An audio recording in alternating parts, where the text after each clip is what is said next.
So first a little background. This happened about 3 or 4 years after I moved out of my parents' house and had been living independently. Then one day I get this string of texts from my mom. Hey, how have you been doing? What you up to 2 weeks from now? Me, I've been doing alright. I've started lifting weights, exercising more. I don't think I'm doing anything too exciting next week. Why do you ask? Perfect! Me and my boyfriend are going on a trip and you need to house sit and watch the dogs for us. Sorry, but I can't just leave for a week. Please, the dogs miss you and I'd really hate to put them in the kennel. I'm sorry, but I have a job. I can't just go missing for a week. Why can't you drive to work from my house? Because it's a 2.5 hour commute each way. You have vacation days, right? Just use them. No. Please, I'd feel really bad about putting the dogs in the kennel. You know how much she hates it. You obviously don't feel that bad about doing it. Then I hear nothing from her until the day before they have their trip. Hey, we're leaving from our trip today and I was wondering when you're going to be here. I want to show you some things before we leave. What part of our last conversation gave you any idea that I agreed to this? That's very rude of you and no way to speak to your mother. And now, can we expect you here by 5? And at that point, I just put my phone on silent and stopped talking to her. So I was at the mall shopping when Mother Nature called and I had to go to the ladies' room. There was a line for the women's room. In front of me, there was a woman, EM, with her son, EmKay, that looked about 8 to 9 years old. He was, in my opinion, getting a little old to be accompanied by mummy in the girls' room, but I decided to just mind my own business because I'm not a mum and I don't have to think about those kind of things. It's finally my turn and I go into the restroom and choose my stall. It's a really big restroom with at least 20 stalls and it's full. I start doing my thing and I hear women in the stalls next to me shouting, "Excuse me, go away," and "Stop, you're too old for that," along with manic giggling from EmKay. I'm caught with my skirt up and too late to change positions when I realize this tiny pervert's hands are on the floor in the next stall and getting ready to move on to mine. All you women know that it's hard to back out of this position once you're committed to it, else the tampon goes to waste. Yeah, I can relate. I immediately warn him not to check my stall or I'd kick him in the face. Excuse me? EmKay decides to check anyways. I'm in a defensive position. I kick him in the face as soon as he takes a peek. Lucky for him, I was wearing flats. EmKay screams and starts bawling his eyes out and shouting for mummy. EM storms over to my stall, pounds on the door as hard as she can. "What did you do to my baby?" Can I add she didn't wash her hands yet? I ignore her, feeling no guilt, and finish my business. I open the door and she shouts at me, "Why did you kick my baby in the face?" Why was he close enough to my stall for me to kick him in the face? "He's a child. It's normal for them to be curious." Well, I warned him and I frankly feel very uncomfortable changing my tampon in front of an underage boy. I'm frankly embarrassed, but he needed to know the compromising position I was in. The women in the bathroom hear and begin giggling and snorting at the absurdity of the situation. EM blushes and looks disgusted at my frank remark. The women near me agreed that he was a bit too old to be checking under women's restroom stalls and that EM should be watching her son more closely if she has to bring him into the women's restroom with her. "You assaulted a small child. I'm calling security on you." I'll tell them exactly what happened and how he violated all the women in the stalls next to me.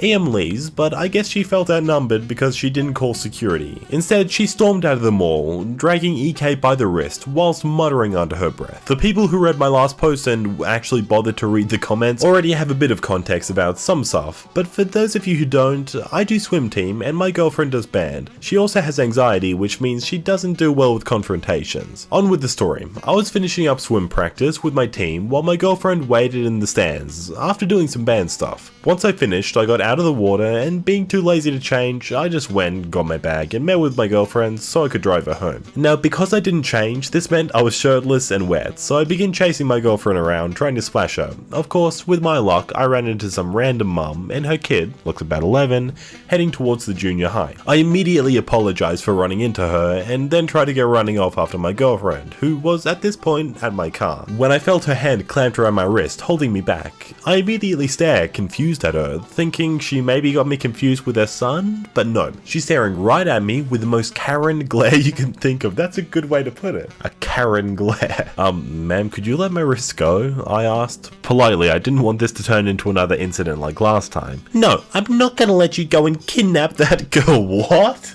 At this point, I was incredibly confused. Ma'am, I think you've got me confused. I'm not kidnapping that girl. She's my girlfriend.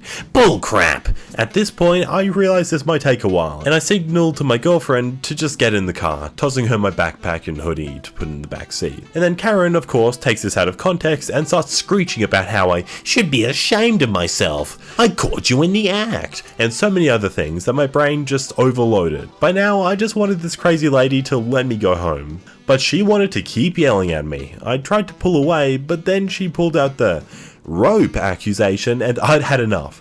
I pulled free and went inside and got the current person working in the office who happens to know me and my girlfriend well, and I pulled her outside to deal with this lady. The lady is now trying to break into my car, screaming things about how my girlfriend should unlock the door so she could save her and get away from the pedophile that I am. Brilliant. The office aide immediately sees this, sighs, and turns to me and asks, "Another one." I laughed, but noticed my girlfriend's face going a bit more paper than it should. Her anxiety causes her to have panic attacks at times, and my attention was immediately focused on getting this lady away from my girlfriend. I started running towards my car, telling the office aide to call the cops, and basically drag the screaming woman away. Now her kid, which has been standing there doing nothing this entire time, suddenly decides now was a good time to actually do something, and started pulling on me to get me to let go of his mum, which I did once I got her away from my car. By this time, one police car had pulled up. That was quick. Wow. And the officer was getting out and trying to comprehend what was happening. Of course, Karen immediately starts screaming accusations at me and the officer aide about how we were part of a human trafficking ring and that we need to be arrested for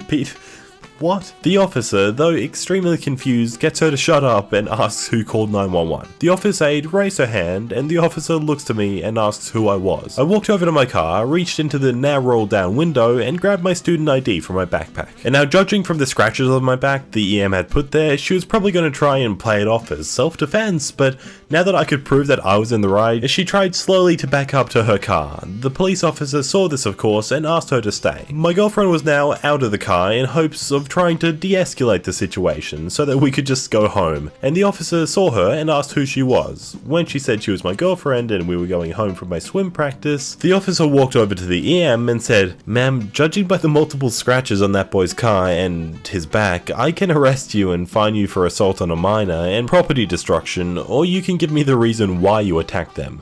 To no one's surprise, the land whale started screaming about child predators and human trafficking, which caused the officer to snap on the handcuffs and lead her away, with the kid in tow.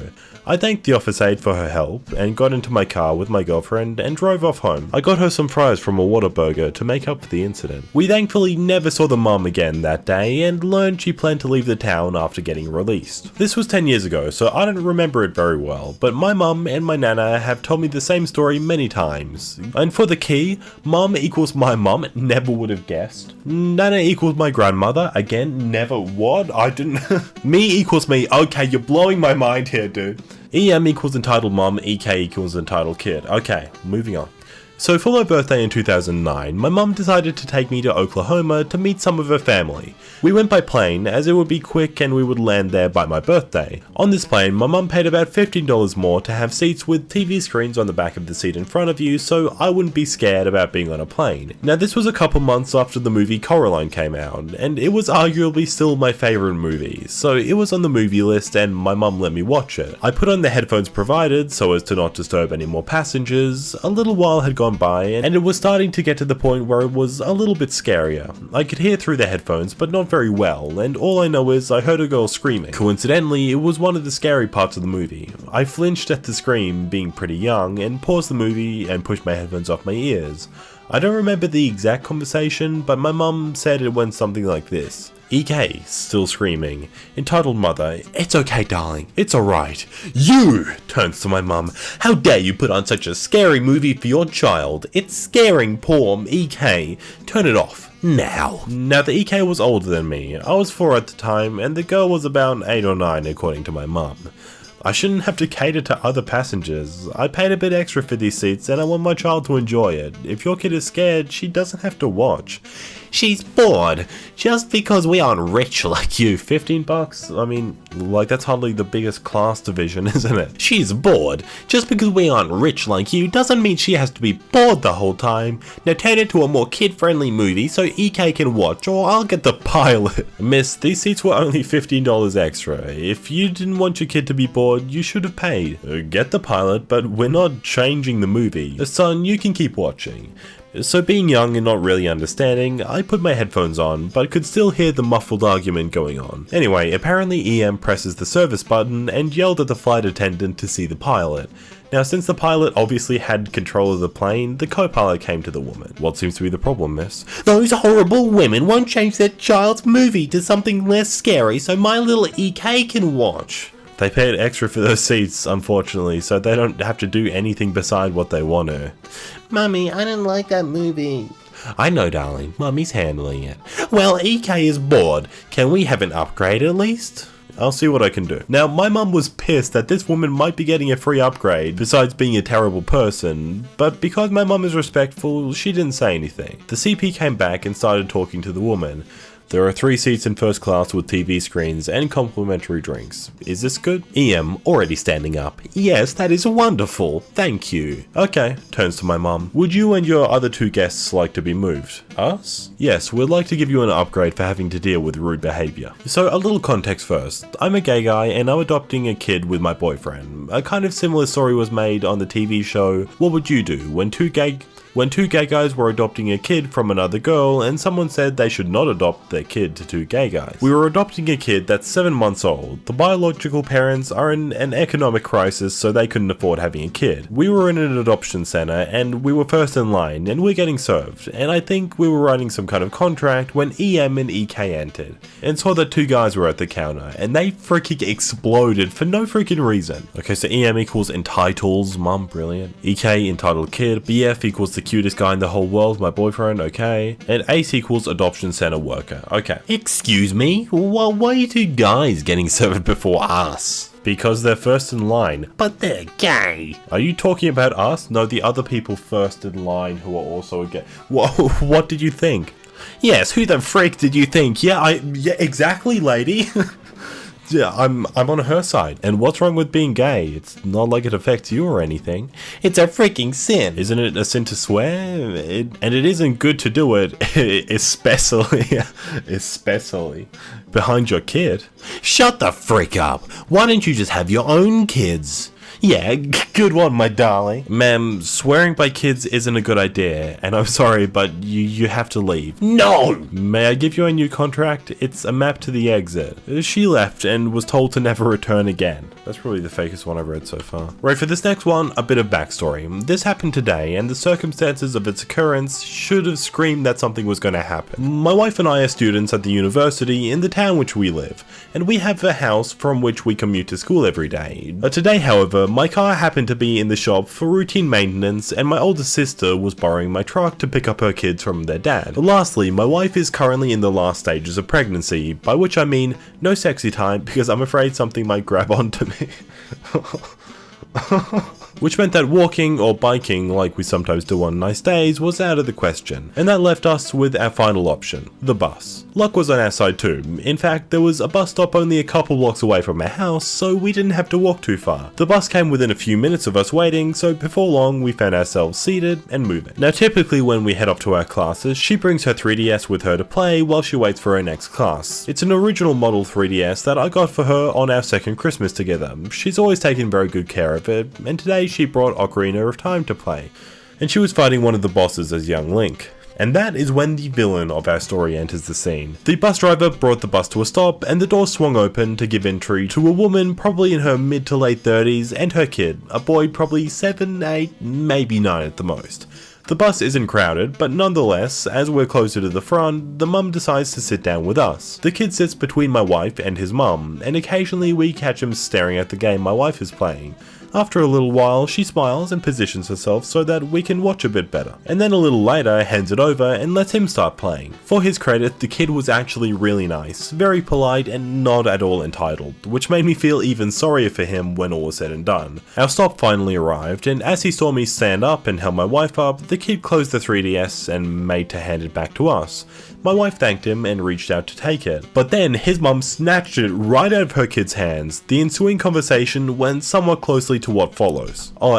Excuse me, but that's mine. But he was having so much fun, can't he just play it a little longer? I'm sorry, but this is our stop and I really need it back. I don't want to hold up the bus any more than we have to. Aren't you a bit old for video games? I think giving them up could do you some good. As she said that, she patted her own stomach. Did she really think my wife is just fat? My wife looked at me and raised her eyebrows like, is this birch serious? And then said, I'm pregnant, ma'am, in what was probably the least enthusiastic tone of voice I've ever heard her say it in. See, you won't be needing it anyway, so he can have it, right? Not unless you want to go out and buy one for him. That one is very special to us and we like it back. Mom, just give it back. Em, rounding on her kid. Be quiet, I've got this. Okay, I've got this, kid. And turns back to us. You're going to have a baby. You won't have time for video games. You surely won't miss this, right? The exchange went back and forth for a bit before the bus driver got out of his seat and came over. Unlike many mums in her position, this particular entitled mum relented when faced with someone with some amount of authority and reluctantly relinquished the 3DS, and the kid looked entirely ashamed of his mum. We got off, said goodbye to the kid, and thanked the bus driver for coming to our rescue. In between classes, she beat the inside of King Jabu's belly. I don't know if that's how you say it, so I'll probably get destroyed in the comments for that one. Yay. You're my child. I have the right to poison you. I'm allergic to fish and seafood. It's not the anaphylactic type of allergy, thank goodness, so I'm not going to die if I eat some, but I do throw up. I have a stomachache and a massive headache for a few hours. Enough fish and or seafood and I break out in small red hives all over my arms. My mother didn't believe it, and as a child, I couldn't stand up to her properly. She'd force me to eat stuff with seafood or fish in it to prove I wasn't allergic, then ignore me as I was sick. One day, she held a dinner party. I was dressed up beautifully and trotted out to parade before the guests. At the time, I was around about 9, precocious for my age and absolutely fed up with my mother making me sick. When she held out a fish cutlet, fish cooked with vegetables rolled into a ball, covered in batter and fried for me to eat, I saw my chance. Me, loudly, I can't eat that. I'm allergic to fish. Mother, no you're not, eat it. I am allergic, I'll throw it up. No Asian mother will back down in front of guests for fear of looking like she can't discipline her child. My mother grabbed the fish cutlet, shoved it into my mouth, and said in her most firm voice of command, eat. So I ate it. Cut to about 10 minutes later. I go up to my mother and tug on her, is it a sorry? To get her attention. Me, I don't feel well, and you know the rest. I vomited on her, on the expensive carpet and in full view of all the guests. My mother has a reputation for being a kind, generous, charitable, and very religious woman. So in front of all the guests, she couldn't do anything except act sympathetic and send me off to bed to recover. She never made me eat fish or seafood again. It sucks that that's what you had to do to get her to stop being an incredibly irresponsible and dangerous parent. She got what was coming to her. I don't understand why people can't wrap their head around others having allergies. Well, she did learn her lesson, I hope. I'm lactose intolerant. My grandma refused to believe it was a real condition and forced me to drink milk as a kid. I'd get horrible stomach aches, lots of gas, etc. She'd then blame whatever she thought was causing it. Candy, computer games, whatever, and just keep repeating how I have to drink it so my bones grow properly. It's like there weren't any other ways to get calcium than an overdose of milk. Remember Got Milk? Isn't the scientific backing for that, like, incredibly lacking or something? Like the whole milk campaign was just big milk trying to get you to buy more milk? I'm not really a conspiracy theorist, but that would make sense. I find it baffling that she had a reputation for being kind if she literally forced an allergen into her child's mouth in front of company. There's some serious cognitive dissonance there. You will date my daughter or I'll get you fired. Wait, what? So for some context, I'm a 17-year-old male and I work at a Segway tour company. It's actually really fun. I get to ride Segways around the city and talk to people, and get paid to do it. Plus, the tipping isn't bad. So anyway, there was a tour booked a couple of days ago and I came in about 20 minutes early to answer emails and get everything ready. The group shows up, mother and daughter, and that's when things get interesting. I'm not going to insult your intelligence by telling you what EP and ME stand for, but D equals daughter and FBI equals Federal Bureau of Investigation, just for some useful info. EP and D come in and I check them in. Me, all right, I have some waivers for you to sign. D, how old are you? 16. Okay then, you don't need to sign a waiver. I ask this because if kids are younger than 18, their parents sign the waivers for them. But EP only heard me say the first part, not when I said D didn't need to sign a waiver. So she thought I was just asking her daughter how old she was. This was probably what started it all.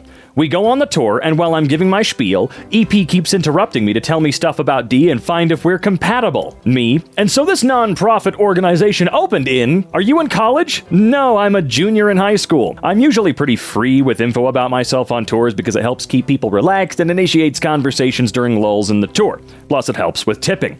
Oh, D is also a junior. She's an artist. Stuff like this keeps happening throughout the tour, and every time D gets redder and redder. My mom does this too, where she just tells random mall attendants about me, so I know what D is going through and I feel her pain.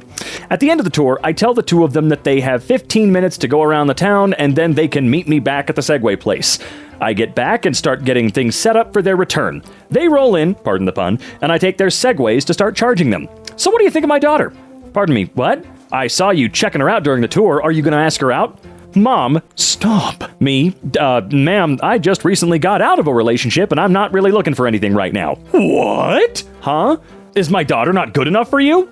No, that's not it. I just said that I just got out of a relationship. You're going to date my daughter and that's final. You can't tell me what to do. I'm not your kid, and if I don't want to date your daughter, I do not have to. Besides, you haven't even asked her if she wants to date me. Yeah, I don't want to date him. See? I'm going to call your boss and tell him about your terrible customer service. You're never going to work in this city again. Me, pulling out my phone. All right, you want to call him and explain this situation? How you're trying to force me to date your daughter and get me fired for saying no? Then I guess the absurdity of the situation finally sunk in and her face transitioned from pure rage to slight confusion. Wait, maybe I don't want to. No, let's call him. Start to go through my contacts and press my boss's name. Let's have this conversation. I don't think that's a good idea. Phone starts ringing. D, let's go. EP runs out of the door. D turns to me and says, I'm sorry, and then follows her mom. I hang up the phone before my boss answers and start cleaning the Segways. I have some more stories from my work. Y'all tell me if you want to hear more. I love people that do this type of crap. Well, you're a young man. 17-year-old, technically speaking. You're not allowed to say no if someone expresses interest, which she didn't, by the way. God damn. Plot twist. OP and EP's daughter bond over the disgust of EP's behavior and start dating. No, just stop doing that. Yeah, I don't want to date him. Whoa, hold up. So did the FBI get involved at all? Yeah, actually, they busted in the windows right after and threw flashbangs. Date my daughter, now! No. Wait, that's illegal. I'm not going to insult your intelligence. Proceeds to define the FBI. Yeah, that was just to get you guys really hooked. I was just waiting for the part where the FBI got involved. I'm not mad they didn't show up, just disappointed, I suppose. Daughter was 6 hours late to an interview. EM yells at me for making her cry. Hello everyone, long-time creeper on here. Never thought I'd run into an entitled mom, but here we are. So I'm 20, female. I'm a dog groomer, been one for 4, almost 5 years. The big thing is, dog grooming is reputation, quality, and time management. Yesterday, we were expecting a girl to come in at 10 to try out as a dog groomer. She was promising, 23 or 25 years old, worked as a dog groomer at other places. She didn't show up till 4:30, no call, no nothing. She apparently had a hair appointment and friends from out of town came in, so they got their nails done. She asked if she could groom now. I said no, I don't think so. When she pressed, I said I might be a jerk for saying this, but we don't need or want you. There's no need to reschedule your tryout. I went back to get my last 2 dogs done. Apparently, she cried, and I was starting to feel bad. Now, EM time. Her mom came in this morning demanding we give her a second chance. I told her, your daughter was 6.5 hours late. That's not something that works in dog grooming. She replied, she was with friends. I think someone your age would understand that. Me, not when there's a job interview. She didn't call or anything. At this point, I was ticked and over it. I have 5 dogs to get done. She said, well, there was no reason to make her cry. I said, I disagree, and got back to work. Apparently, she stayed up there and demanded we give her another shot. As head dog groomer, I said, not gonna happen. She left eventually, saying her daughter was too good for us. Yeah, I'm sorry. Her crying was not your fault. She's got to learn some responsibility at some point, like you have clearly learned, so a lesson has to be taught at some point. Unfortunately, I see my nephew in this. He thinks he deserves more than just a job. My brother asked me to get him an interview at where I work. Paid $17 an hour and advancement opportunities. Kid never showed up. Said it didn't pay enough, and he was worth more. I'll never stick my neck out for him again. Look, everybody's got to start somewhere for sure.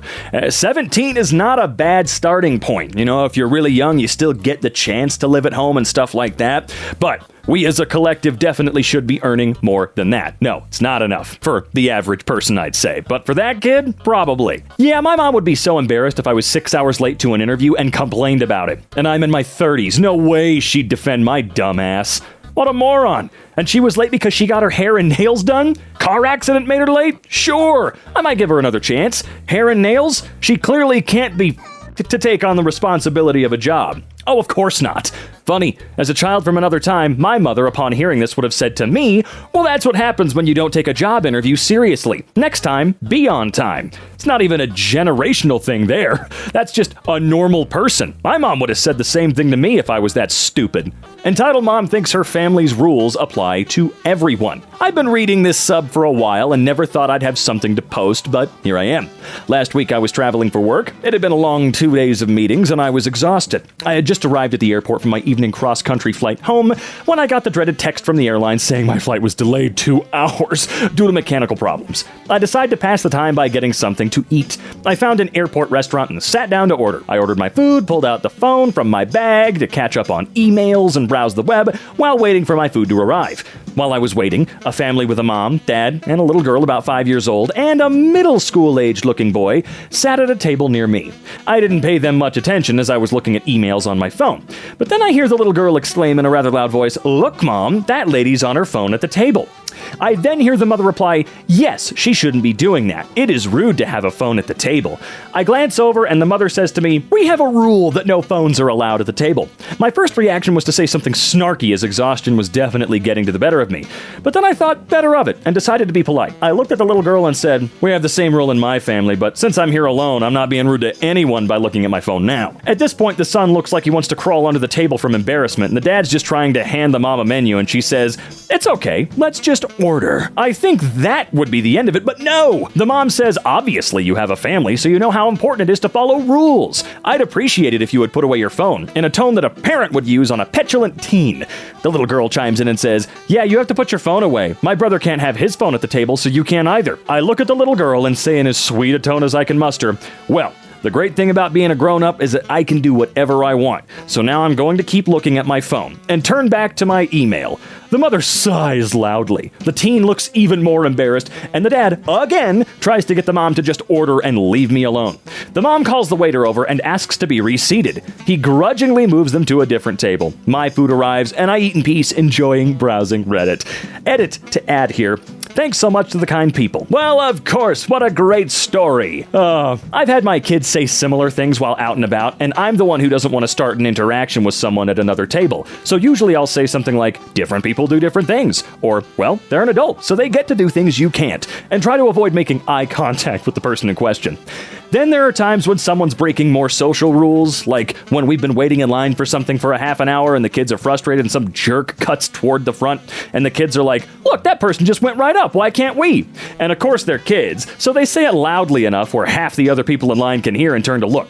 In those cases, I'll say something more like, "Well, not everyone follows the rules, but we do. Just because someone else acts like a bad person doesn't mean that you should too." Got their ass. I remember there was a kid at my daycare who kept trying to tell us that his mom was the boss of us, and he cried when we told him she wasn't. I imagine that's who that little girl is. Well, the great thing about being a grown-up is that I can do whatever I want. Hell yeah, this is the type of line I come up with in the shower 2 weeks later. When I go out and eat alone, I take my phone and read. It helps to eat slower. I'm used to eating fast at work due to break times. I've had people interrupt my meal to comment about my phone and how they don't allow them at the dinner table. Okay, I just look at them and stare them down for a few seconds, and if they don't get the hint, the next time they interrupt me, wow, my response is at my table, we have a rule, mind your own damn business. Okay, wow, sorry, that was just not written well, apologies. The rule in my family is not to butt into things that don't concern you. Adults should know better. Just because you have kids doesn't mean you get to set rules for other people, okay? Go yourself, Karen. EM thinks I, the delivery driver, should tip her. On mobile, so if things go wonky, my attorney is accepting calls. After never dealing with an EP in my life, I have now had 2 in the span of a few months. Normally a foul mouth, but I'll keep things clear for r/and others.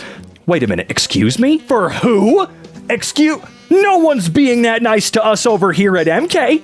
No one's censoring themselves for that. Anyway, so I am a delivery driver for major food delivery company in major college town in Texas where everyone loves maroon. Normally, it's not bad. Pays pretty well, and customers are generally fine. Though you'll always have idiots in every service job. This, however, surpassed anything I'd ever experienced before. I get an order alert on my phone. Relatively simple but expensive order. We drivers love expensive orders from a restaurant nearby. In the portion for delivery instructions, the customer explains that I need to call her once I arrive, as ringing the doorbell, as I normally do, would disturb her autistic son. Okay, no problem at all. I received therapy for sensory issues when I was a kid, so I'm going to be even more sympathetic to that than the average person. I receive the order and drive over to the house. Nice part of town, and give the customer a call. Younger woman answers, tells me to come up to the door. I do so, and enter the EM, who strangely was fairly attractive and did not have the typical Karen haircut. That's how they get you. All right, EM is enraged marmalade here. Me equals the Muffin Man, and NSL is nice support lady. Me, here's your order, ma'am. Is there anything else I can help you with today? Yes, my son's autistic, and people like you don't understand how difficult it is to raise him. I shouldn't have to pay this much for food. Can you give me a discount? Me, baffled. I'm sorry, ma'am, but the app calculates your order total, not me. It's already been paid for. The EM did not like this answer. Her face changed from a smug smirk into a snarl. I suppose I didn't realize how ridiculous the idea that people pay for their own food is. Well, why don't you pay for it then? I'm not sure if you heard, but there's no way she said it again. But my son is autistic, and it's your fault that he's still hungry. Sorry, ma'am, but that goes against our policy. If I paid for your order, I'd get fired. Good. You're a useless driver anyway. You're disgusting. My son is starving to death. All right. No, I'm sorry. Hold on. Hang on. Pause. Time out. You can blame the driver all you want, but you know deep down that if your autistic son is actually starving, that's 100% completely your fault, right? Like, you know that that's completely your fault, honey, okay? So don't go blaming random people you've never met before in your life. And also, don't go demanding any delivery drivers. They give you a discount. Are you high? Are you actually f***ed up right now? How stupid could you be? Actually, no, she's not stupid. She's willfully evil in her own right. My app has a setting that while you're in the process of taking an order to a customer, they'll assign you another one at the same time if there's activity. Thankfully, that saved me here. Can't do that, ma'am. Here's your order. I dropped the food gently on the ground between us and jogged back to my car. She was shouting something unintelligible, so much for not disturbing her autistic son. Well, she's probably lying and there is no kid there, who knows? But I couldn't make out what she was saying. Unsurprisingly, she gave me a 1-star review. You tip online, so I got a small tip. I contacted support about it the next day. Yeah, I had a crazy lady yesterday. Started demanding that I pay for her order and even that I tip her. Really rude. Not sure what the deal was. Oh, I knew what the deal was. That's why I'm here. Which order was it? It was this one at this one. You're the third person to complain about that one. 1 or 2 we take with a grain of salt, but 3, you're probably out. I'll try to get her deactivated. If so, her review will be off your record. Thank you. Appreciate it. I feel like the entire world is better off now that she won't get deliveries from us anymore. But was the cost worth it? That remains to be seen. I'm sure she'll realize really fast that it was not worth being such a douchebag. Now, she does not get to use the app anymore at all. Whoa! Should have paid for her kid's food. He's handicapped. Also pay for his schooling, and his first date, and wedding. Sheesh, you're so cheap. If she was obviously a student, or former student, you should have hit her with, sorry ma'am, can't do that because an Aggie does not lie, cheat, or steal, or tolerate those who do. And am I reading that right? An Aggie? Is that right? It's your fault he's hungry. When she realizes that you've been sneaking into her son's room every night and pumping his stomach. Anyone else notice that she basically used her son's handicap to her benefit? That's called bad parenting, if you ask me. Oh, that's not all that's bad parenting here. There's a lot more going on. She is just a bad parent. When he said the EM was surprisingly attractive, I thought to myself, such beauty, wasted. Cast. OP, not me. Dad, my mom. Oh, this is a wise guy. Doc, my doctor. EM, entitled mother. EK, entitled kid. Context. So basically this happened 4 years ago. I had a freak accident that broke my right index finger at all 3 joints and the middle bone. Yikes. Luckily, all clean breaks. I had it in a cast for about 3 months, but because I had school and needed to write, I had to get an improvised thing with a piece cotton gauze on both my fingers and then got bunched in the middle with some antiseptic to avoid infection. This would then be surrounded by tape to hold it in place. So, I was 5 months into the fracture and the top 2 joints healed, but the most painful one on the bone hadn't healed, so my hand was still in bad condition. I was in the hospital waiting for my turn. I had to replace the gauze and tape every 6 hours because too much sweat and oil would have accumulated. I was in the hospital and had taken out the gauze and tape from my bag onto the seat next to me and was searching for the antiseptic. Enter entitled mother and entitled kid. Entitled kid had taken my gauze and tape and was playing with it. While he thought it was a toy, I don't know. I had no protection on my hand and was holding it gingerly as I walked to the kid and tapped his shoulder, and this is how the conversation went. I have to translate it from Hindi, so do pardon, and pardon I shall. Me, as politely as possible. Hi, can I have those back? I need it for my fracture. He was about 4 years younger than me. No, these are mine. I found them. I need these for my hand, it's hurting a little. Could I have it back? No, I found it. It's mine. Me, getting angry. Kid, I need those back. They're helping my fracture heal. No, I told you it's mine and mine only. The gusto on this kid. At this point, I just snatch it out of his hand and walk back to my seat. Entitled kid starts bawling and goes to entitled mother. Entitled mother approaches me. Did you snatch that toy out of his hand? It wasn't a... You can't snatch a toy out of his hands if it belongs to him. It's just tape and some material that he found. Give it back to him. I need it for my... Stop delaying and give it before I grab it. I need it for my hand. It's mine. Your hand? There's nothing wrong with your hand. At this point, she grabs it by the wrist and flings it upward. I give out this deafening yell in pain. Don't be such a drama queen. There's nothing wrong with you. Now, my dad hears this and runs out of the doctor's room with some more gauze and tape to see me sweating and practically hyperventilating. At this point, I couldn't breathe properly and passed out, so my dad fills me out on this usually. OP? OP, what happened? What happened? Where's the tape? Me? Faints. Such a drama queen. What did you do to my son? What? He stole my son's toys. He found some tape and some cotton that OP snatched. My son has 2 fractures on his hand and 2 others that just healed. Are you trying to break his hand? Those were his, prescribed by his doctor. I don't care about your son. He stole my son's toys. Those were my son's, you idiot. At this point, Doc had come out, called the required emergency number, and interrupted entitled mother. Yep, entitled kid was still crying. Excuse me, that tape was meant for my patient. No, it belongs to my son. He found it, not that brat. You grabbed the kid's hand and flung it upward, and he shrieked and then fainted. How is he a brat?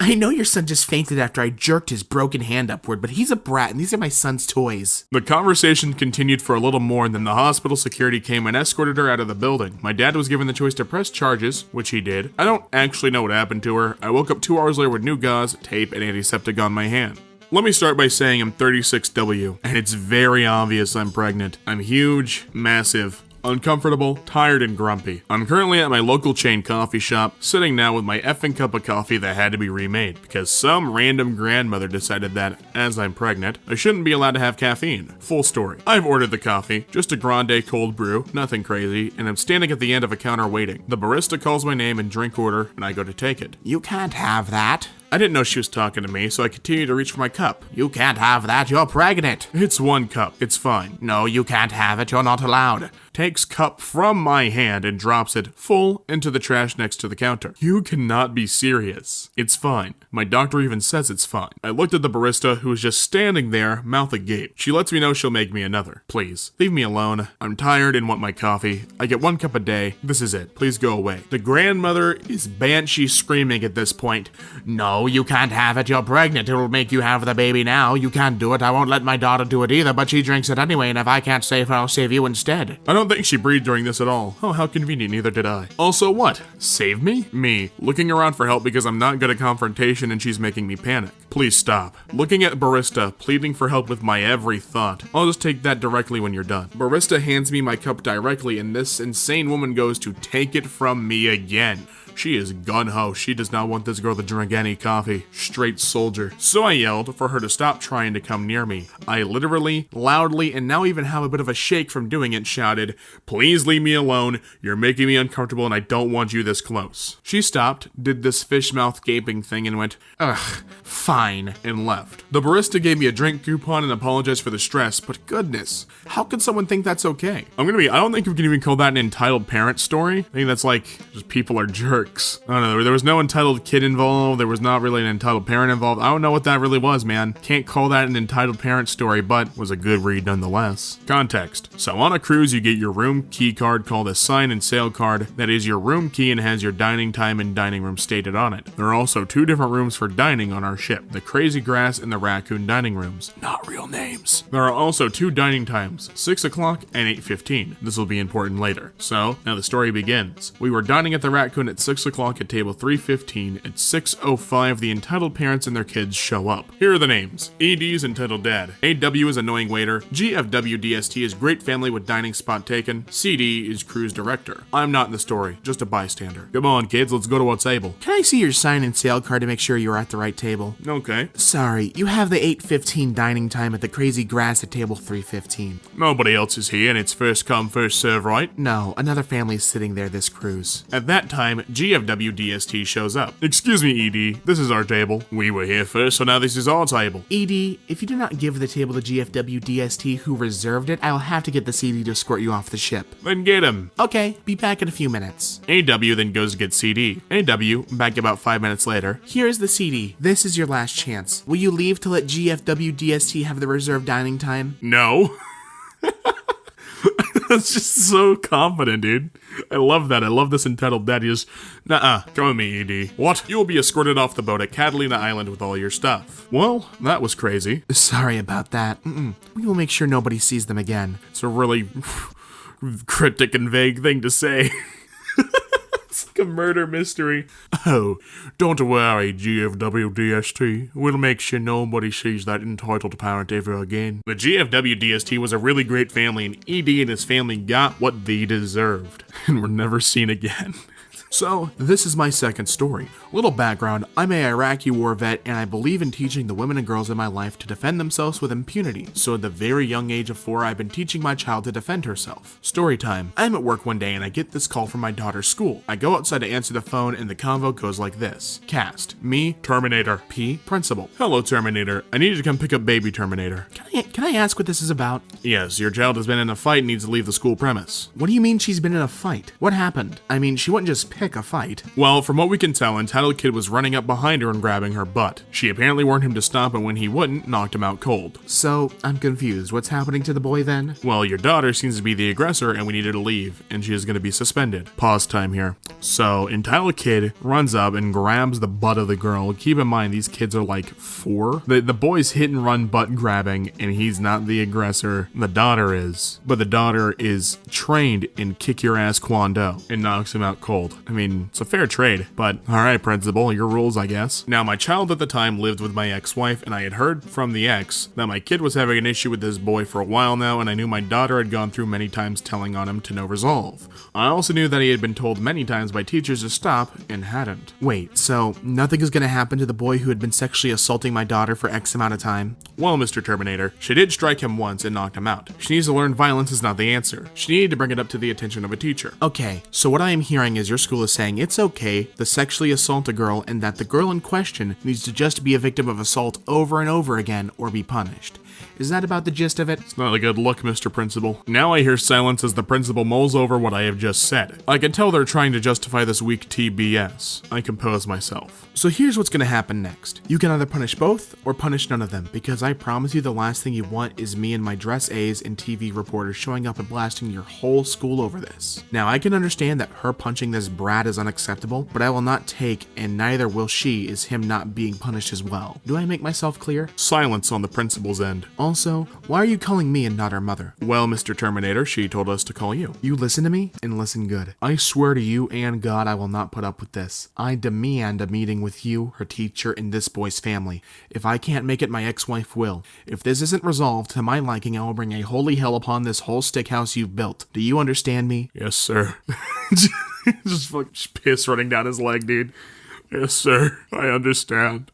Yes, sir. Good. Call my ex, let her know the date and time. We'll coordinate from there. I hang up and call my ex. She agrees with me and I go back to work. About a work week later, there is a meeting, but unfortunately, I have work and my ex is to go in for me. From what I am told, this boy's family tries to play it off as boys will be boys and tries to get my daughter expelled. There are times when I remember why I married my ex. and this is one of them. She proceeds to tell them that the last thing any of them want is me to get more involved than I already have, and that if I have to, I will bring it all burning down, every brick. Outcome was both were suspended for 4 days, and the boy was moved to a different class, and I never got a call like that again. Moral of the story is my kid's a badass and got a cake for sticking up for herself, and a lot of love on both ends of me and my ex. Hey, self-defense is important, everyone, especially if you're getting your ass grabbed by a little brat. Teach it at a young age, for sure. So this happened yesterday, so I'm still pissed. EM is entitled mother, D is daughter, not entitled. Me, cops, duh. I was in my front yard, sitting on my porch with my dog, Daisy. She's a German Shepherd and she's the sweetest dog ever. Anyways, this mother and her 9 to 11-year-old daughter are walking by, and the daughter just so happens to see my dog. Miss, you have a pretty dog, the daughter calls out. Oh, thank you. Do you want to come pet her? I asked her. The daughter was really nice, and she was cautious, as you should be to a dog you don't know, when she came up to pet Daisy. Daisy, liking being pet, licked the daughter's hand. Daisy also loves to lick people, it's just something she does. She did the wrong thing.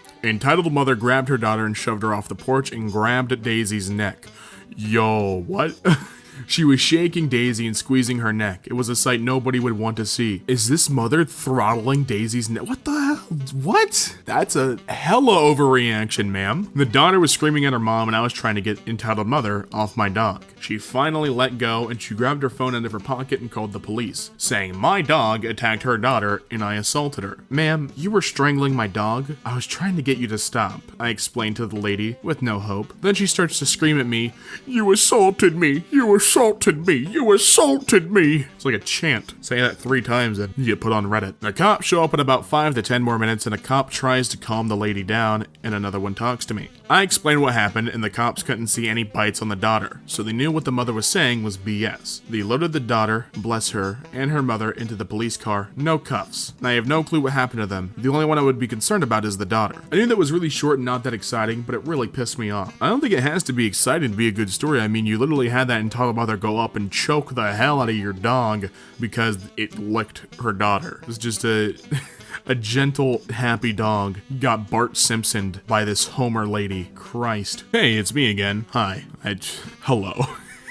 Good to see you again, OP. I'm posing here again because it was his entitled behavior over his child that caused the end result of story, but please tell me if I need to delete it and post it somewhere else. This is the story of our divorce and a very pissed off judge. Ooh, let's crack open this bedtime story. Now, just for clarification, this was over 12 years ago, but this here is something we still talk about today, and the reaction from the judge or our lawyers is something I can never forget. I still laugh thinking about it. Also, this was our 4 divorce court date. He didn't show to the last 3. It was being done with or without him this time. We are in the judge's chamber. Well, the judge, my lawyer, ESD's court-appointed lawyer, and myself are there. ESD showed 30 minutes late. Now, this won't be word for word, but close. J is judge, ESD is scout. ESD walking in the judge's chamber late. Mr. ESD, yeah? You're aware court started at 9 a.m. Yeah, but I was in the emergency room. Do you have the paperwork from the hospital? No. Then I don't want to hear about it. Take a seat. At this point, judge starts going over the divorce, covering different details, and then comes to our son. Mr. ESD, how much money have you given OP since you left the home to help with the child? None. And why not? I didn't know I was supposed to. At that statement, the judge kinda tossed his pen across his desk, sat back in his chair and started rubbing his head. ESD done pissed off the judge. He sits back up and looks at ESD. You didn't know you were supposed to. That's your son, correct? You signed his birth certificate, correct? ESD answering yes to both questions. So you're telling me that you didn't know you had to help support a child that you not only made, but also claim without a doubt is yours. The judge said the last part because sometimes men say they didn't pay because they don't believe the child was not theirs. That wasn't the case here. One thing I will give ESD, he has never said our son wasn't his. ESD, starting to say something. I don't even want to hear another word. That was the most stupid comment I've ever heard come out of a man's mouth in my years as a judge. All this time I have my head in my hand trying to hold in my laughter. I myself couldn't believe he actually said that. Nobody could be that crazy, right? No. He had to dig that hole just a little deeper. Hey, I was wrong. Judge, I shouldn't give her any of my money. I have a new baby and girlfriend. Sound familiar? Yes, OP, that does sound familiar. Sounds like that last story you made. What did I say? Making the zip your lips motion. Alright, this is what I am going to do. I am granting the divorce. Now, regarding the minor child, I am ordering sole custody over to his mother. Mr. ESD, you are being ordered to pay XXX amount to OP monthly for the support of the minor child. Alright, I want receipts. What's my visitation? Looks at me, then to him. Your visitation is what she says they are. It's all at her discretion. discretion. If she says you can see him, then you can. If she says no, well, then it's a no. After handing us all of our paperwork, an ESD walks out to meet his new girlfriend and new infant daughter. The judge stops me. He has 7 days to contest this order, so play nice. And winks. So, yeah, for 7 days I was on my best behavior. I was even chauffeuring around him and his new girlfriend in my truck,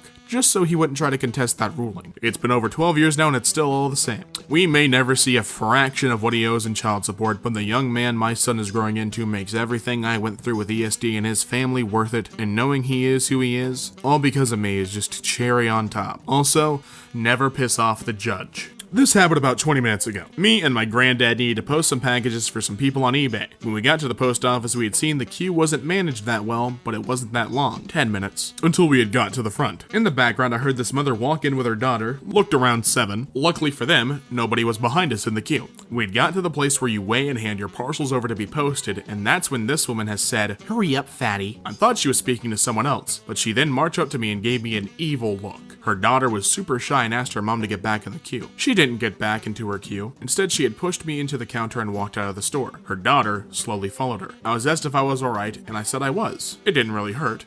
However, on the way out, she was ready with a bottle of water and had poured about 25% of a 250 milliliter bottle onto my head before I had grabbed it out of her hand and threw it in the opposite direction. I was really pissed at this point, so I decided just to get into my granddad's car. My granddad was stunned by this situation and had just decided to follow me. As I was opening the door, she was explaining to this man, who I could only assume was her boyfriend, that I tried to sexually assault her and her child. The guy looked like he would carry a knife or something, typically UK chav, so we quickly drove off. I can't believe I could finally make a post here. I usually lurk on this subreddit, but it feels good to finally make a contribution. I don't know what else to say except for she looked like she was way bigger than me, so I don't even know what her weight remark was about. Have a good day? This is another one of those posts where I can't really call it entitled parents, to be honest with you. Like, sure, she has a daughter, but does this make her an entitled parent like the grandmother with the coffee? I think this is more just a people are assholes kind of thing than a, well, because I have a child, my daughter and me are #1 in the world. I don't think it's one of those situations. I think it's just, people are jerks and have no patience in life. Backstory. My friends wants to butt my old GPU graphics card. Because I bought a new one and because where I am from, graphic cards are painfully expensive, I thought I would sell him the old one for 80% off. He said, sure, thanks, blah, blah, blah. He tells me to come install it and I say, sure. Here the story start. EM, my friend's entitled mother. Friend. F, friend. Me, some dumb F. Me, finished installing the GPU and it's working. Here we go. Seems all good. Give me a call if something goes to crap and I'll give you back the money. Thanks. Entitled mother enters friend's room. Why are you giving him money? I bought from him a GPU that he doesn't use. He made a big no-note by saying I don't use it. Well, if he doesn't use it, why doesn't he give it for free? Well, it's already 80% off the original price. I don't care. If you don't use it, give it to us for free. He needs it. Mom, stop. I bought it already. Entitled mother, very mad. Be quiet, F. Now, give back the money you took from F. Friend got pissed himself, gave me an escort out of the house. Sorry for my mom. She can be annoying sometimes. It's all good, just was a bit shocked. She later called my mom, where she got the number I have no clue, demanding the money back. But I had already explained to her the situation, so she just hung up. LMAO. Sorry if it was a boring story. I read a lot of the posts in this subreddit and I think they're absolutely mad. Thanks for reading. Hey, you're welcome. If you guys didn't know from the last post, my dad works at Maggie's Paratransit. I didn't know. It's a bus/taxi for old people. This one happened a few days ago. Anyways, my dad is doing his job normally, picking people up, dropping them off. Then he gets to this one house. Person who was probably hosting a party as there was loud music. Then a woman approaches the bus. Hello, ma'am. What's your name? What? She's already angry. I asked, what's your name? Just let me on the bus. Ma'am, what is your name? Why do you need to know my name? I paid for the bus, now let me on. Ma'am, I need to know your name to make sure I have the right person. Let me on the bus right now. Everyone was staring out at her and some laughed at her stupidity and how she escalated from 100 to infinity with just a snap. Infinity and snap? Is this Lady Thanos? Thanolina, maybe? Female Thanos? Ma'am, I've been patiently asking for your name. If I pick up the wrong person, I could get fired. I don't care, let me on the bus. She then bangs on the glass like a brain-dead gorilla, but stops after 3 bangs as the glass is super strong and she ended up hurting her hands. Let me on this bus right now or else I report this to your manager. Ma'am, tell me your name or else I'll drive away. Fine, it's Karen K. McKaren. Thank you. Now you may get on the bus as I've confirmed it's you who paid. Woman, after getting on, whatever, I'm surprised they haven't fired you yet. Then the rest of the day continues normally and my dad clocks out for home. And he didn't even get a report. Great spirits have always encountered violent opposition from mediocre minds. Albert Einstein. Oh, you ended it off classy. Neighbor lady is mad I won't let her kids use my pool unsupervised. I just moved into a new place with a pool out back. Neighbor lady comes up to the fence the other day while I'm having a beer and doing some yard work. After the greetings and whatever, the rest goes like this. EM. The people who lived here before would let my kids use the pool in the summertime. They're really sad about not being able to anymore. Why the guilt trip? Just ask. Oh, well, I don't mind as long as you're there. I can't watch them. Well, the last people would watch them because their own kids were there too. They'd just sit out back. Okay, but I can't watch your kids. If they're going to be in my pool, you have to be here. I don't have time. I don't know why you can't just sit there and watch them so they can swim. I had no idea how to respond to this. She caught me so off guard. Now I think I need to change the lock on the gate because I'm afraid she has a key and will send her kids over alone. I don't have a problem with the kids using the pool, but I don't want to babysit the kids of someone I don't know around water. Yeah, that's not a great thing. That responsibility should not fall to you. And if you do actually have that fear, I do urge you to actually do that because you do not need some woman suing you because one of her children injured themselves on your property, even though they were not allowed to be there. And it does also suck that now she can say, well, you said it was okay. It's just, change the lock ASAP. Please do. I'd be hanging up some cameras and changing that lock. I think I'm going to have to. I'm terrified of an unsupervised kid drowning. And yeah, again, as I said before, I know that wasn't the biggest point, being sued and everything. Obviously, the kids getting hurt and being safe, all that stuff, that is more important. That's where my mind goes because in the United States, we are unfortunately conditioned to think about that sort of thing almost instantly in every scenario. Obviously, the children's safety is literally more important than whether or not a guy gets sued. You know what I'm saying. Please don't take me as a moron. I really don't like that anymore. That's probably why the last people moved. They were sick of watching their neighbors' kids. Don't let this person's children swim in your pool, even with supervision. If anything happens, they're the type to sue. There you go. So, I'm not wrong. Protect yourself, please. Yeah, absolutely. Protect yourself and know that in doing so, you will probably also be protecting those children. So there is that. Best entitled parent shutdown ever. I dearly wish I could claim this was me or even a relative, so I could claim this degree of clever was in my genes, but it was not. It was a bouncer at a small town club, and when he made the comment, there weren't even the expected cinematic oohs or whats one would expect. Just a dead echoing silence from about 40 onlookers. No need for cast. How dumb are you? This mother and daughter pair were trying to get into the club late in the evening. The daughter was clearly young and actually reasonably attractive in quite a nice, fashionable, as best my fashion-blind eyes can tell, outfit. I really don't need to know how attractive anyone's daughter is or whether or not you think they are. I don't know why I don't get it. The mother was not obese, but certainly overweight and had shoehorned her corpulence into hot pants and a tank top that would have been trashy on a supermodel and Friends. Okay, she was no supermodel. Badly dyed stringy hair, cheap bulky jewelry, spray on orange skin, all the trailer trimmings. All right. I didn't hear how the exchange started. But clearly these two were trying to cut ahead of the line. The bouncer, this massive action figure of a black man with an oddly babyish face, and the patience of Job, had denied this effort. Hilarity ensued. The daughter threw a few verbal jabs, but seemed to just be mildly irritated. The sideshow hooker of a mother lost her bloody mind, shrieking racial epithets that would curl the ear hair of a plantation owner and every horrific name you care or do not care to imagine, interspersed with the expected, do you know who I am, and get me the owner, etc. The bouncer just stood there and didn't react with anything but polite direction. Downright heroic. After a few minutes of this vile screeching, the daughter is now embarrassed as hell and trying to pull the mother away. People are gathering to watch the whole thing, and it's become a spectator sport. The bouncer just kept politely saying, "You will need to go to the back of the line like anyone else, ma'am," or variations on that theme. By now, the woman wasn't even trying to argue this point, just squealing and revolting, and at this point quite repetitive insults. Then, she screamed that he was an awful bouncer and he'd get fired that night. Then she tried to slap the bouncer. She missed quite badly, at which point the bouncer took a single step forward, she fell back with a shriek, and said, quite proudly, "Ma'am, at any point tonight have I ever told you how to off flabby, obese old men in an alley for £5 a shot?" Clearly baffled, she said nothing but sputtered. He continued, "No, ma'am, I have never said anything like that, not once. So don't tell me how to do my job."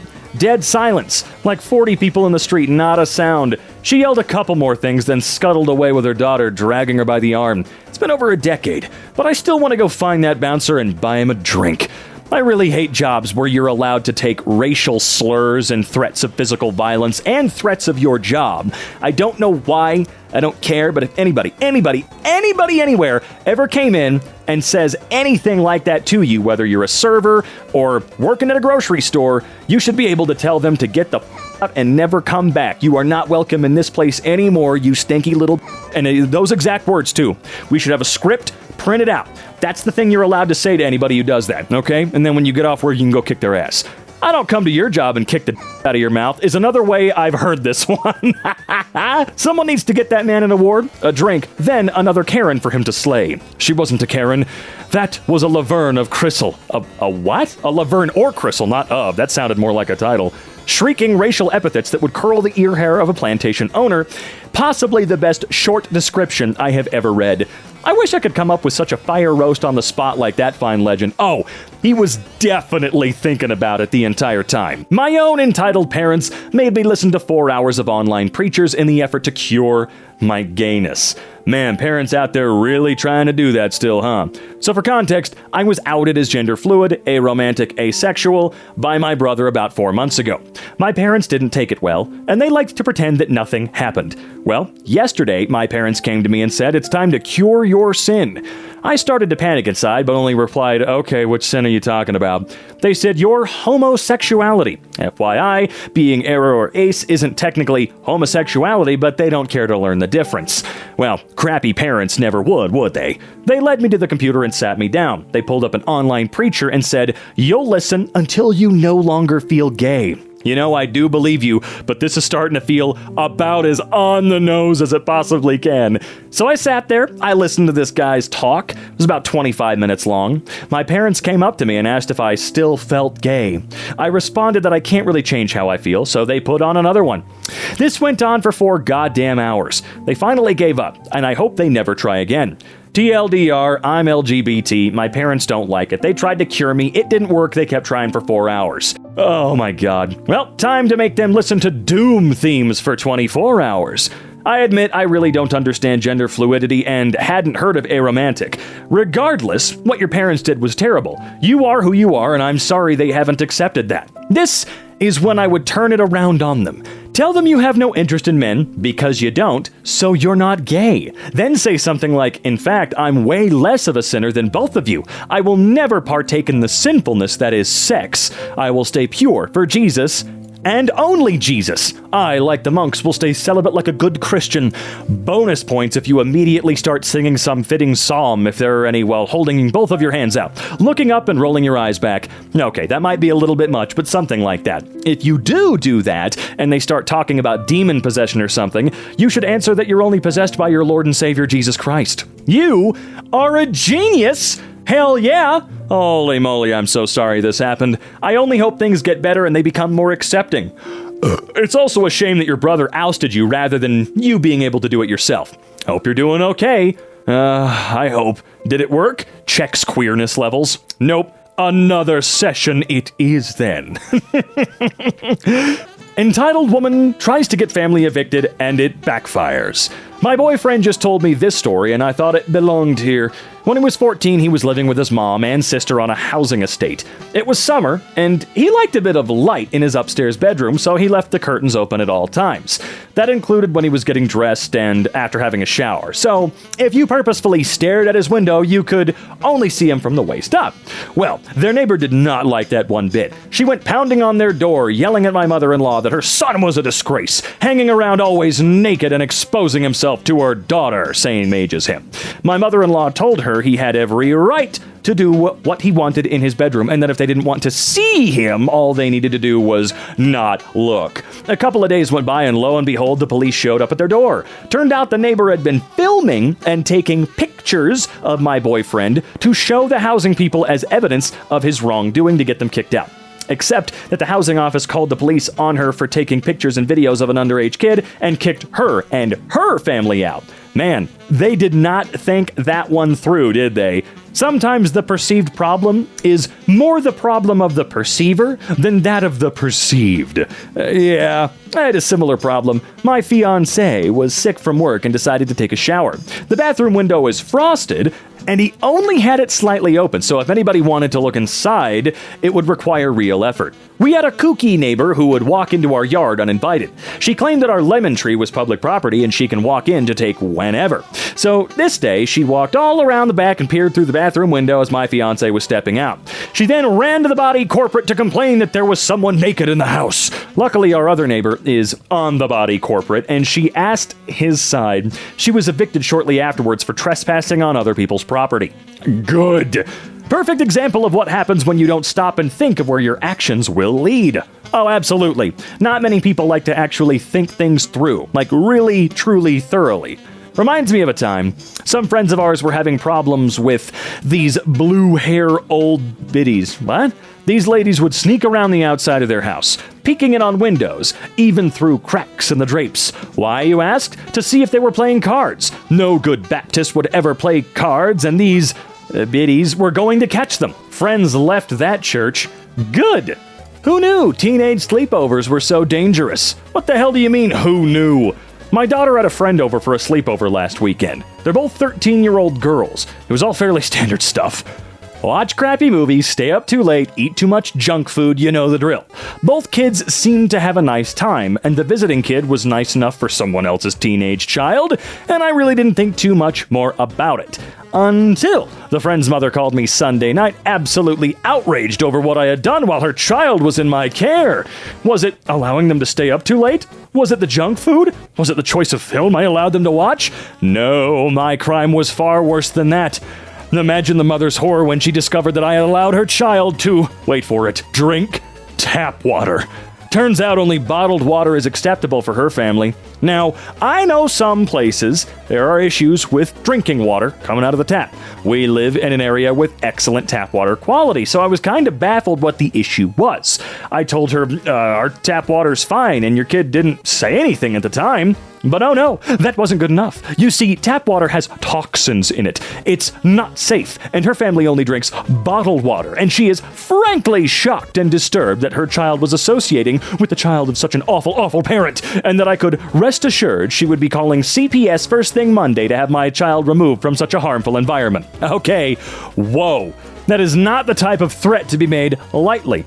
I had CPS called, I was taken away, and it took them literally 1 minute to make that decision, even though they were not right in that moment in terms of doing it. Oh, I was just kind of stunned and didn't really say anything, and she hung up on me. I'd love to know where she thinks bottled water companies get their water from, and second, we're in Australia, and CPS isn't a thing here, so yeah, they're out there, and there must have been an update. I do completely think if you falsely threaten or falsely go through with a CPS related deal, you say that to somebody for doing nothing wrong at all, they should be able to sue you into the goddamn ground. That is a disgusting thing to threaten someone with, and it's even worse knowing that that threat can actually work, regardless of the circumstance. You have to wonder how or if the mother showers, brushes her teeth, washes her hair.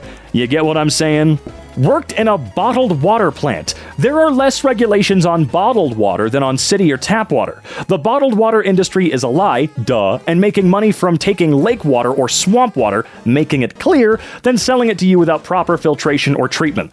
I do believe that to a certain extent, but if that were really fully, completely true, wouldn't bottled water be people up at a crazy rate? Like, more so than tap water? Trust me, in this house, we drink tap water. We have a 5-year filter underneath our sink. We just put it in a couple months ago. So we're all filtered up in this house. Don't get me wrong. But I don't know. I know that there's plenty of bottled water out there that's bad. You know, see Dasani, for instance. But I feel like if that statement was completely true, bottled water would be killing people if they're taking swamp water and quote-unquote making it clear. I don't know. That poor child. How embarrassing for her. Next time her mom interrogates her about anything, she'll just learn to lie. Oh, absolutely. They contribute half of the plastic into the ocean. They themselves are half the trash in the ocean. That is incredibly true. I'd believe that one regardless. Okay, bottled water is, of course, trash. I wasn't trying to go to their defense, really, there. The statement just felt a little, okay, we know bottled water's bad. You don't have to try and make it seem worse. It's already top-level bad when it comes to bottled water, all right? They do not recycle bottles. Less than 10% of all plastic literally ever created in human history has been recycled, okay? So don't trust bottled water companies. They're pretty freaking awful for many other reasons. What the hell? I read this from the start assuming you were American. Then, when I got to the bit where you're revealed you're a fellow Aussie, I really lost my shit. We have some of the cleanest, safest tap water in the world. I don't know anyone who drinks bottled water at home. Let me guess. The mom's one of those nut jobs who thinks fluoride and chlorine are super dangerous. Someone's drinking it. Why else are there pallets and pallets of bottled water in every servo and supermarket? Good point. Who are these weirdos? People that get obsessive very quickly. My parents cut my beard when I was sleeping. My parents had a strict clean shave policy when I was growing up, but now that I'm an adult, and I now live on my own, well, you know, I had grown a kind of long French beard during the lockdown and was visiting my family once the travel restrictions were relaxed.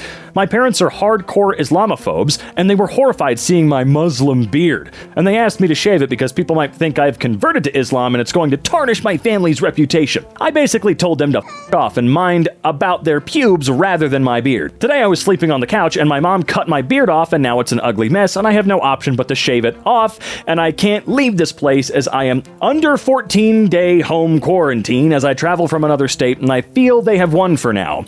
I think it's great that parents get to completely void your right to any privacy as a human being, and they don't need your consent to do pretty much anything to you. Even if it's cutting off hair, they should not have the right to do that. If I did that to somebody, that would be tantamount to what? Assault? I touched someone without their consent. But no, parents just get to do whatever the they want. If you can handle leaving it like that until you leave, it would probably upset them even more.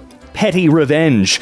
Cutting someone's hair off when they're asleep is actually, oh yeah, there you go, counts as assault in some places. So there it is. Oh, but parents get to do that when it's their kids. I can't decide what aspect is more alarming, the physical assault, because that's what it is, the racism, or the entitlement. Being trapped there during quarantine is heinous. Perhaps contact the local authorities to finish quarantine elsewhere as you've been victimized in your current location. Cut her hair. Tell her you did it because you were worried that she looked Muslim. When she states that doesn't exactly make any sense, blast her on a huge smile and say, "Whoa, exactly! Yeah, if my mom ever did that, that's it. We're throwing hands, all right? I'm getting the bottle out of the kitchen and busting it in half. We're going." Alright, I know this sounds weird, but I've always wanted to stumble across an entitled parent just because I wanted to see how I would manage the situation. Yes, I wish for that because I take risks. Either I'm going to have an episode or not. I'm 16, give me space. I'm not sure what you mean, but sure. This happened 2 days ago and oh boy, buckle yourselves up. Okay, so it's snowing outside and I decided to go grocery shopping. I own a service dog named Maxine, and he's the goodest boy ever. He helps me with my anxiety, tics, and panic attacks. Anyway, whilst I was heading to the shop, I noticed a parent, her child, and their service dog walk behind me, so I instinctively moved to the side so they could pass me, but that doesn't happen. I continued walking and finally entered the shop. Now, as I was walking around the aisles, placing everything I needed in the basket, that service dog belonging to the EP began barking and freaking out when they walked past myself and Maxine. And all of a sudden, I hear, "And why is your dog barking?" I turn around to see the EP holding her poodle in her arms. That devil dog is still barking. I simply reply with, "Excuse me ma'am, but my dog is not barking. Yours is. You aren't allowed to bring fake service dogs in stores. You should know that." After that, I noticed her face turn red in anger, so I backed up a little, just in case. "Well, why is yours here then?" She literally screamed at me. At this point, everyone in the store was watching the show go on. I explained to the lady that I have heavy anxiety and Tourette, and right then my arm jerked out due to my tics and stress level. So the lady goes, "And why did you hit me?" Again, still yelling at me. Apparently because my arm jerked, I'd hit her. My anxiety and stress levels were almost to 100%, so Maxine poured at me me to take a seat, but of course I was practically cornered and had nowhere to sit. The child looked around 9 or 10 years old, also looking extremely embarrassed by their mum's behaviour. I decided to walk away, but right then and there, the EP grabs Maxine's leash and tugs him towards her.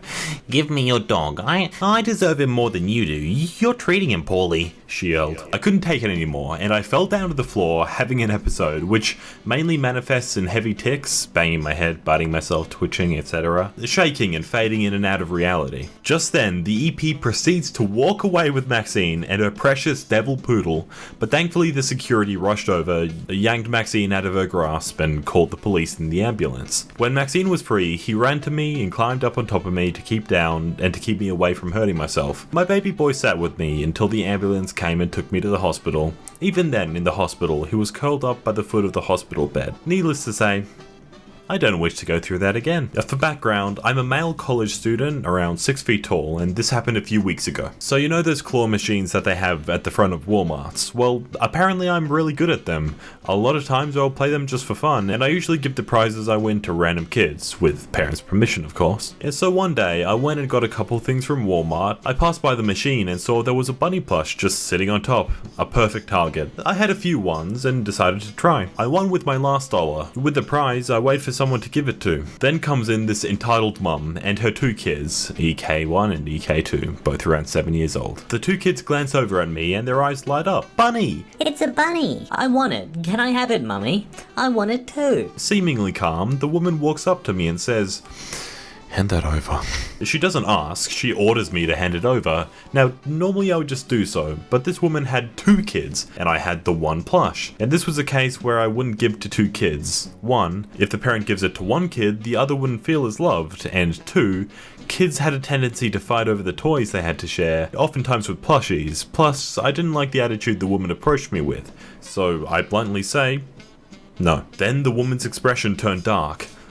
Why not? I don't like giving 1 plush to 2 kids. Well, why don't you just get another one? That way they each get one. Sorry, I'm out of ones. Plus, there isn't anything else I can win at this. If prizes were wedged, I couldn't get them. Well, go get some more ones. I'm not doing that. Then just give me that one. I already told you no. Give it! And now she's trying to swipe it from my hands, but since I'm tall, I pull the old bully trick of holding it to where she can't reach it. Then she tries pulling me down so she can grab it, but I throw it on top of the machine where she still can't reach it. As she tries to reach for it, the woman starts making noise. The kids are also getting upset, realizing that they may not get the plush. With all the noise, we attracted the security person at the front.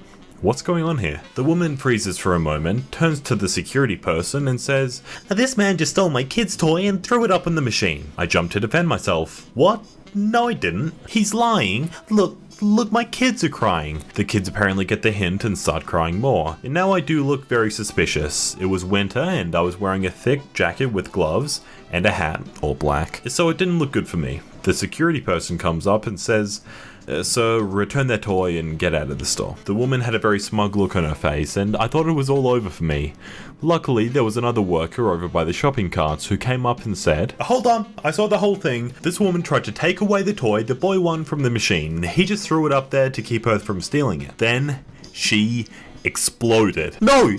You're lying too. That toy is ours. A security, wanting none of this, walks up to her. "Ma'am, exit the store before I call the police." In a huff, the woman walks out of the store with her kids, who look really upset.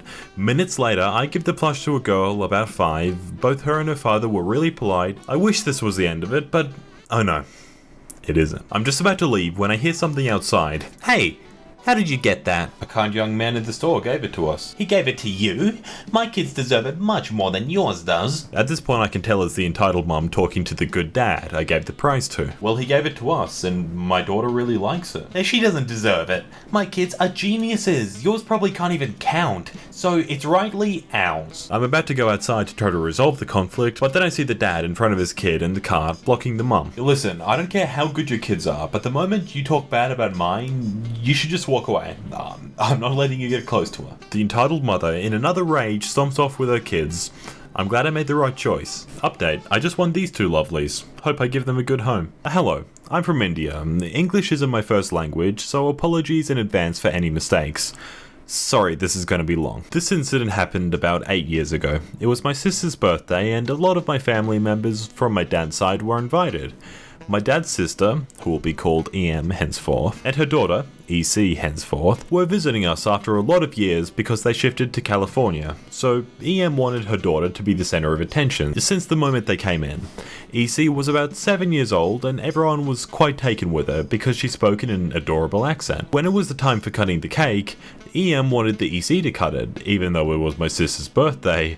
The reason being, she is a kid, she deserves to cut the cake, she's the youngest of them all. My sister, S, is way too old to be cutting cakes anyway. It was my sister's 11th birthday. EM's request/order was declined by my mum, which made EM quite angry. When dinner was served, EM was very hungry and sat down to eat. As soon as she started, EC started crying and demanded to be fed, and EM expected my mum to stop eating and feed her kid. And my mother agreed. The worst was at the time of the gift unwrapping. My sister loves Barbies, so she received a doll in a dollhouse from my mum and dad, and I gave her a bunch of homemade chocolate that I made myself. What does your sister need chocolates for?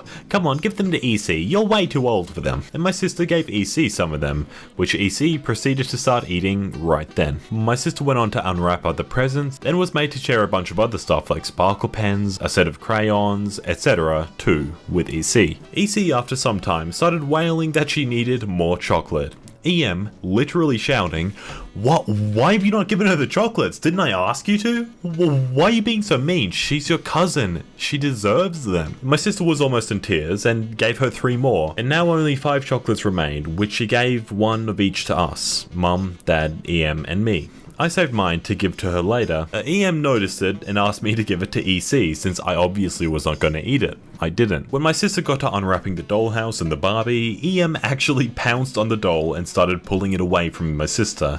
Now my sister started to cry, which made EM angry, and she screamed at my sister to shut up and stop being so mean and stingy. EC was from the US and didn't have any Indian toys, and they needed the doll. My father flat out refused, which resulted in more screaming and crying. Then she left in a huff and kicked at the dollhouse, denting it. My sister was very sad, and needless to say, her birthday was ruined, but that was not the end of it. About an hour or so later, EM was back, kicking and screaming at our door, saying we had poisoned her kid, and that she would be suing us. EC's stomach was aching, but instead of calling a doctor, she drove her to our house, during which EM was screaming about how we were jealous of her and would suffer terrible fates. The doctor said the pain was because of overeating. I guess she shouldn't have had 6 of those chocolates. EM then proceeded to blame me and my sister for everything, saying how both of us were spoiled and mean kids. Hello again, I posted a story about my aunt ruining my sister's birthday the day before yesterday. And it turns out she or her daughter is on Reddit and are subscribed to r/EntitledParents and read the story. This is what happened last night. Okay, so EM called my dad at about 11 when my dad was half asleep. "How could you do this to us? Aren't we family? Why did you shame us like this? It was so many years ago, couldn't you just let it go?" And my dad had no idea what she's going on about, so he asks her what has happened, to which she tells him that we posted on Reddit about my sister's birthday. And my dad doesn't know or care what Reddit is, and asks what's the big deal. "Wow, so your daughters do things without telling you? You should keep an eye on them, don't let them get out of hand. You should have taught them some manners. Your daughter just exposed us and shamed us online." And what are you saying? How'd she expose you? She hasn't even talked to you in years. She posted a story about us, and as soon as my daughter read it, she knew it is about us. Dad asked me if I did that and why. It took a total of 15 to 20 minutes to explain to my dad what Reddit is and what I did. I tell him that I've just narrated a story and haven't exposed her identity in any way, so my dad just hands me the phone so I can explain it to her. As soon as I say hello, EM starts screaming at me loudly so it can be heard outside the phone. "You bitch, how could you do that? Who do you think you are? You poison my child and then make it up as if I was overreacting? Take that post down now and apologize for it on that subreddit. If you don't know, I'm gonna sue you. I'm so angry that I just say no, I won't do anything of that sort, and that I would love to see how you can sue me all the way from California." EM then proceeds to call me and my sister a whore and similar things. My dad takes away the phone and asks her not to ever contact any of us again, and blocks her. So, hey there, Aunt Sheila, I hope you all read this. Just a note for this one, I'm German, so this is translated. This also happened about a month back, and I'm recalling the events. It's a long story, so bear with me, you'll be shaking your heads. I'm a 21-year-old female babysitter whom I watch once a week, plus whenever the parents ask me to help out.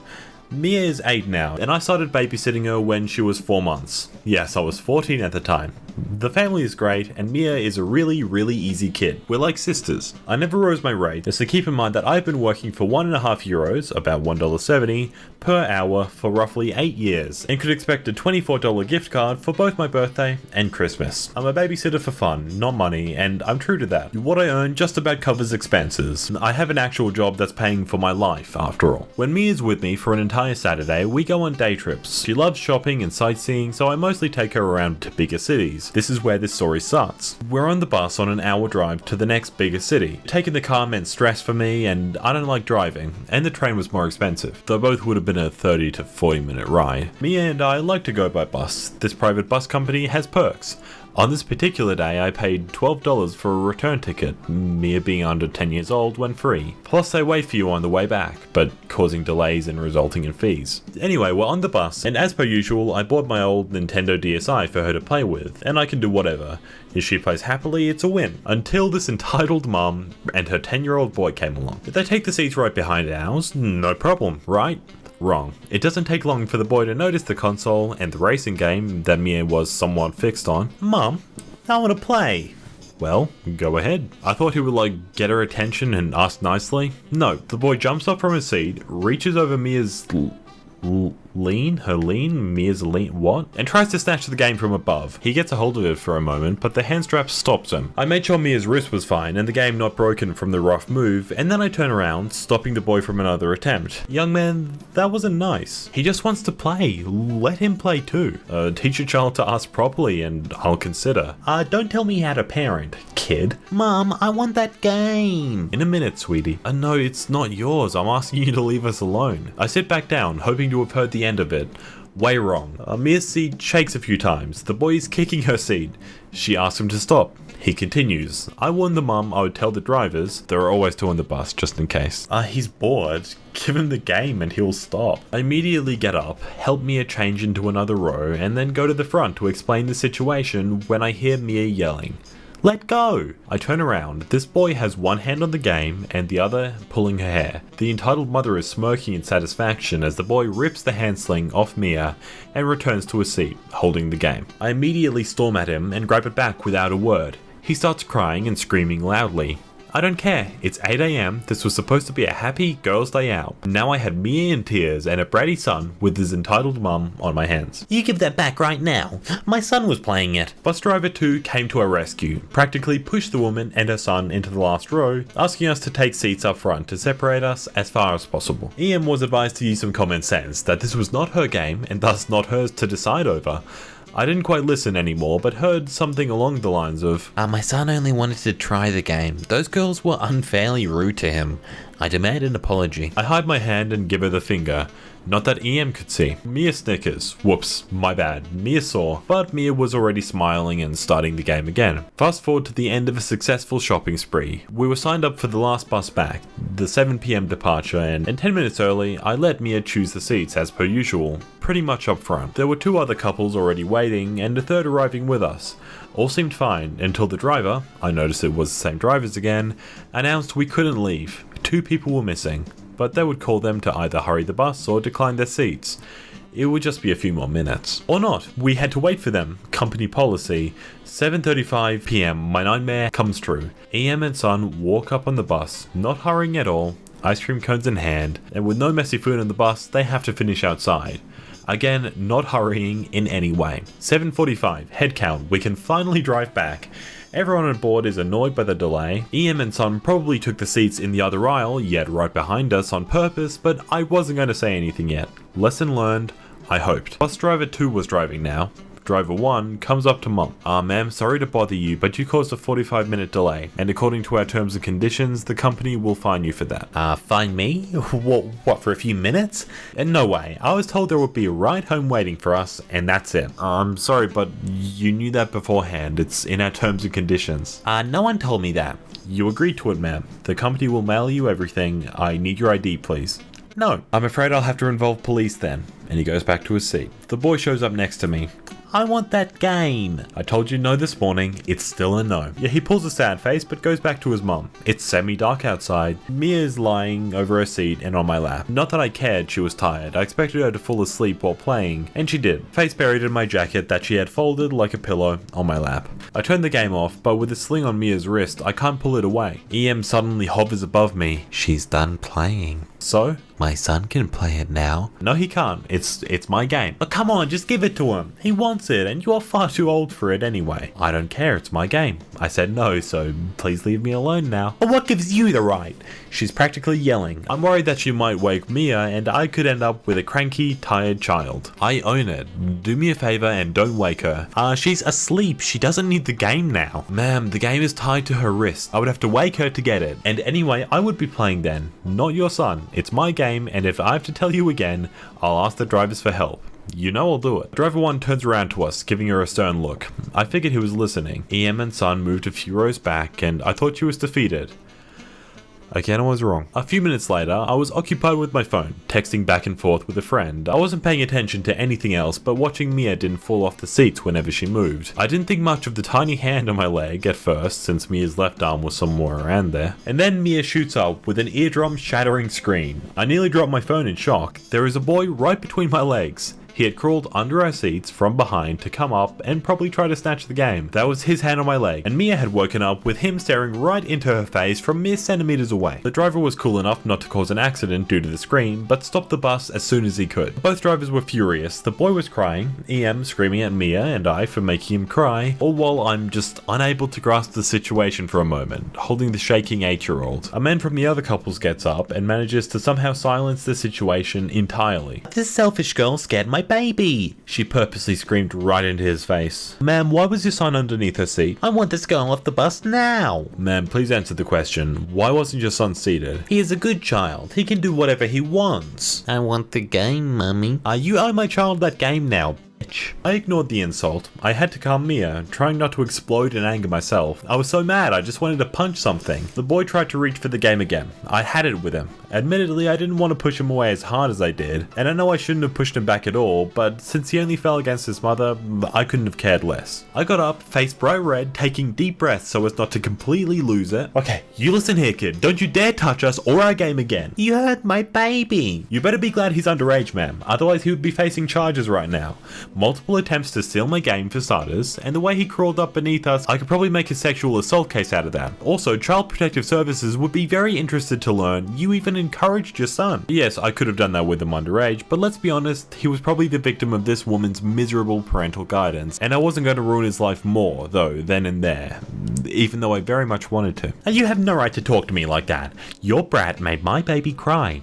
You owe him that game now. He deserves it. He's a good kid. She wanted to get past me herself now. Behind me, Mia still had the game. I didn't care for the game itself anymore, but she would probably hurt Mia trying to take it. Now, I'm 5'9" and roughly 70 kilos. I'm one straight noodle, and I don't really look at much, but I'm the only girl on an all-male rugby team. I take on guys bigger and older than her, and Mia knows that. She's seen me play. Do your trick. My trick is, I can throw people over out of a stand pretty bad. That's my standard move, but I couldn't do that now. I'd already overreacted by pushing the boy. Both drivers and the man held the woman back. She was screaming and thrashing around, throwing punches and insults all over, all while demanding I gave her son the game. The two other men came to help taming her. It took a while until she caved in and sat down. Finally, I thought once more we could get home. I'd already told Mia's mum that we would be back late due to the delay, but nothing more since our departure. So I have Mia huddled over the seats again, shaking but sunken into the game again, and I take out my phone to let her mum know that we would be even later. That's when I hear the EM whisper into her phone. She's obviously telling the police about some story about a stolen toy, child abuse, being threatened and cornered by something fake, and being too scared to ask for an early drop-off somewhere around. She was obviously exaggerating and presenting her own twisted version of the story. I asked Mia to let me up, and I go tell the drivers. They looked mortified to say the least, and contacted the police and their office themselves as well. And now I had to type that out for Mia's mum as short as possible. I didn't want her to freak out about police at the drop-off since she was coming to pick us up. Fast forward 45 minutes later, 8 cops are waiting for us, an ambulance, Amir's mum who seemed to have introduced herself to the police already, along with some elderly man who was there to pick up one of the couples. Amir's happy again, which I was overly thankful for. I was scared dead for this to have some traumatic impact on her. It could have been partially my fault for exploding. She had never really been in trouble, hence she had never seen me mad. Amir runs up to her mum. I follow with our shopping bag. EM and son are questioned separately in the ambulance, and the rest of us have to answer questions as well. The drivers back us up with the bus surveillance cameras. The EM is busted, and both he and her child are banned to ride with the company. She faces charges for a handful of things, encouraging her son to steal, false accusations, and attacking me among them. At home, Mia proudly presented her new fabrics. In the end, I got off with a warning for pushing the boy. EM pressed charges that were dropped due to the circumstances. The judge figured I was protecting Mia and my property in a heated situation, and that the boy's prior actions had made it necessary for me to step in.